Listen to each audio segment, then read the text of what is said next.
अथवा आवा नदी के तट पर क्या किया? हालेलुया, नम्र होने की प्रचार किया, नम्र होने को उपवास रखने के लिए बोला एजरा ने। देखा बोल रहे, यहाँ पर बोल रहे हैं ना। तब मैंने कहा छात अथवा नदी के तट पर उपवास का प्रचार इस आशय से किया कि हम परमेश्वर के सामने दीन हों। दीन माने जाते हो, दीन माने होते कि नम्र, अपने आप को छोटा बनाना है, अपने आप को पवित्र बनाना है। इस चीज के लिए हमें जब वहां पर हालेलुया जब नदी के तट पर पहुंचा तो इजरा ने इस प्रकार से प्रचार किया। तो सबसे पहले दीन होने के लिए आप उपवास रखें। यहाँ पर बाइबल साफ बता रहे हैं मेरे प्रियो।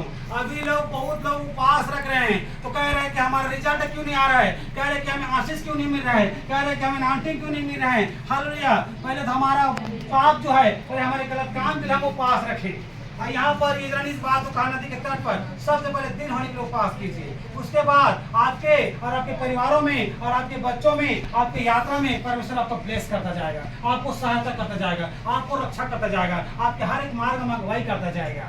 हालेलुया, जब इस प्रकार से मेरे प्रियो जब इजरा ने उपवास किया तो कहता है हालेलुया इसी विषय में हमने उपवास करके अपने परमेश्वर से प्रार्थना की और हमारी सुन ली। आमीन। तो हमारा प्रार्थना भी सुना जाएगा, हमारा उपवास भी सुनी जाएगी। हालेलुया, जब इस प्रकार से हम उपवास रखते हैं तो हालेलुया बात को अभी तक हम अपने पापों में जीवन व्यतीत कर रहे हैं, अभी तक हम सोशल जीवन में जी रहे हैं और कह रहे कि हमारा उपवास क्यों नहीं सुन रहा है, कह रहे कि हमारा प्रार्थना का उत्तर क्यों नहीं मिल रहा है। इसी के वजह से आपके चुनाव और आपके फैसले की वजह से हमारा प्रार्थना और हमारा उपवास रुका हुआ है। मेरे प्रियो, आप जब उपवास रखते हो अपने जीवन के लिए पहला उपवास रखना चालू कीजिए। आज के बाद मैं उपवास के बारे में बता रहा हूँ आपको कि पहला उपवास अपने जीवन के लिए जी कीजिए कि प्रभु तो मेरे पुराने जनरेशन को तो मुझे खत्म कर, और इस चीज के लिए आप गुप्त उपवास रखे। अभी ने बोला था ना जब तुम उपवास अपने सिर पर तेल मारो और मुंह धो, इसी प्रकार जब उपवास करते हो तो अपने पाप के लिए, अपने गलत कार्य के लिए आप उपवास रखना चालू कीजिए। बहुत लोग हालेलुया बोलते हैं कि मेरे घर बन जाए, बहुत लोग होते हैं कि मेरे घर में हालेलुया अच्छे अच्छे और सामान आ जाए, बहुत लोग बोलते हैं अपने सामान के लिए, बहुत लोग अपने बोलते हैं कि आशीषों के लिए। लेकिन कभी ये नहीं बोला कि मेरा नशा छोड़ जाए, कभी ये नहीं बोला कि मेरे विचार छोड़ जाए, कभी ये नहीं बोला कि मैं गलत काम को मैं छुटकारा पा दूं, कभी ये नहीं बोला कि मैं पुराने जैसे मैं फ्री हो जाऊं। पहले अपने आप को नम्र होने के लिए उपवास कीजिए। जब इस प्रकार जब उपवास कर लेते हो, इसमें आप जब सफल हो जाते हो तो परमेश्वर आपको नाउंटिंग आशीष से कोई नहीं रोक पाएगा, वो देगा जरूर। हालेलुया, आपको आशीष देने से कोई नहीं रोक पाएगा मेरे प्रियो। आप जो कहा वो परमेश्वर आपको सुनेगा। पहले परमेश्वर की बुलाहट को हमें सुनना है कि परमेश्वर चाहता क्या है। परमेश्वर आपके पुराने काम को छोड़ने के लिए बोल रहा है, परमेश्वर पुराने अस्तित्व को खत्म करने के लिए बोल रहा है, और आप उसी में चल रहे हो, उसी में अपने जीवन को समर्पित किए ही हो। हालेलुया, फिर बात को हम तो अपने विषय को अपने नजर में बहुत बड़ा रख देते हैं कि हमारा विषय इतना बड़ा है, ये मिल जाए, वो मिल जाए, फलाने मिल जाए और दुनिया भर की तमाम चीजें मिल जाए। लेकिन कभी ये पूछा कि प्रभु की तेरी इच्छा क्या है?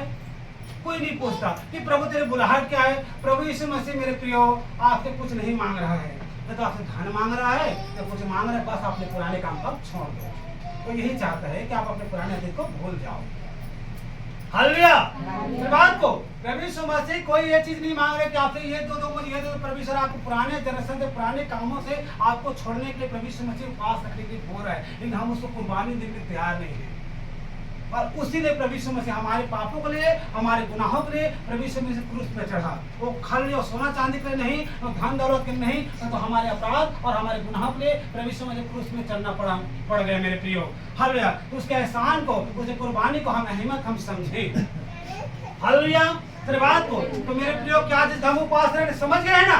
क्या चीज को उपवास रखना है, क्या सुने, क्या समझे हो?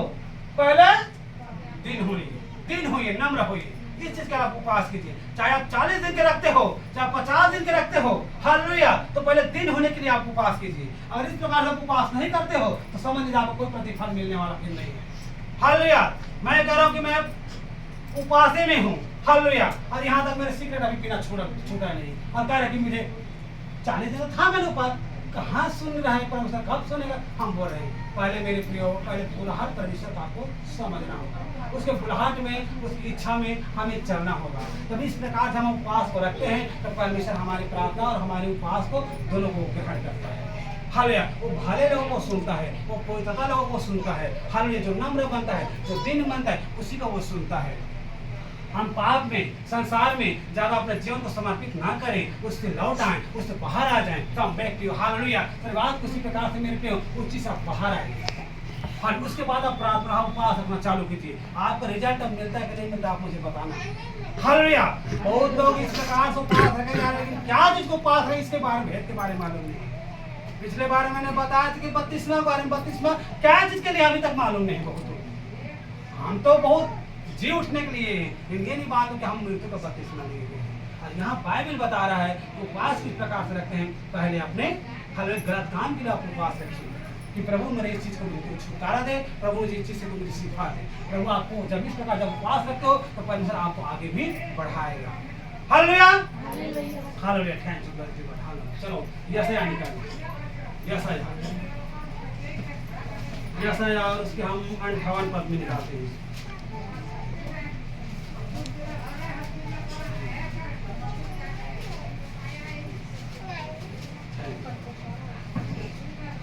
हालेलुया। 58 का 3 से पढ़ते हैं। हालेलुया।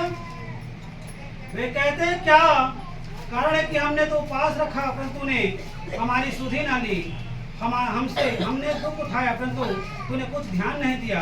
सुनो, उपवास के दिन तुम अपनी इच्छा पूरी करते हो और अपने सेवकों से कठिन काम को कराते हो। आमीन हालेलुया। यहाँ मेरे प्रियो यशायाह कह रहे हैं, वे कहते हैं क्या कारण है कि हमने तो उपवास रखा पर तुमने हमारी सुधि ना ली। आज ऐसे बहुत लोग के सवाल हैं, आज ऐसे बहुत लोग के प्रश्न हैं कि आज हमारी उपवास रख रहे हैं लेकिन हमारे प्रश्न का उत्तर नहीं मिल रहा है। हालेलुया। जानते हैं मेरे प्रियो, जब आप लोग उपवास रख रहे आप अपनी इच्छा को पहले देखते हो, अपनी इच्छा को पहले पूरा करते हो, परमेश्वर की इच्छा को आप नहीं देखते हो। अपनी शौक और अपनी इच्छा को आप पहले देखते हो, उसके लिए आप उपवास रखते हो। हालेलुया। बात को उसी प्रकार से यहाँ बाइबल हमें बता रहे कहते हैं क्या कारण है कि हमने तो उपवास रखा तो तूने इसकी सुधि ना ली।